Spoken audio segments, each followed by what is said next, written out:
मोडक सागर धरण तुडुंब भरलेलं आहे, त्यामुळे मुंबईच्या पाणी पुरवठ्याची चिंता आता दूर झाली आहे। मुंबईला पाणी पुरवठा करणारं मोडक सागर धरण 23 जुलै 2026 रोजी पहाटे 2:07 तुडुंब भरून वाहू लागलं।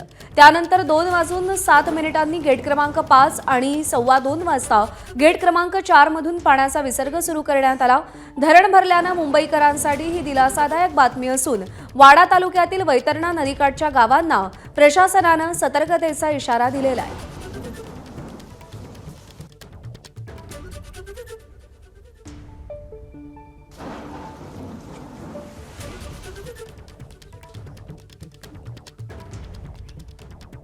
मोडक सागर धरण भरलेलं आहे। मुंबईकरांसाठी आनंदाची बातमी आहे। पहाटे 2च्या सुमाराला गेट क्रमांक 5 आणि 4 मधून विसर्ग सुरू करण्यात आलाय। मोडक सागर भरल्यामुळे मुंबईकरांच्या पाणी पुरवठ्याची चिंता मिटलेली आहे। धरण तुडुंब भरलेलं आहे।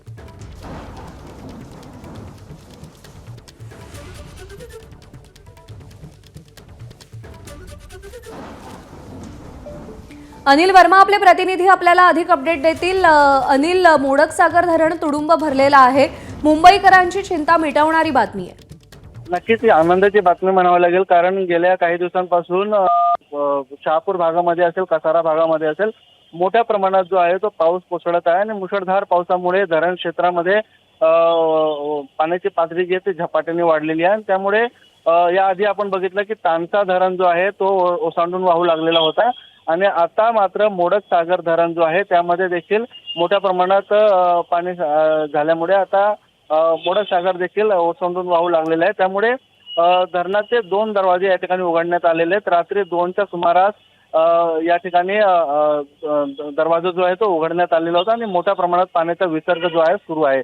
सध्या वाडा तालुक्यात अनेक ठिकाणी वैतरणा नदी काठचा जो परिसर आहे त्या भागात सतर्कतेचा इशारा प्रशासनाने दिलाय। अनिल, धन्यवाद दिलेल्या माहितीसाठी।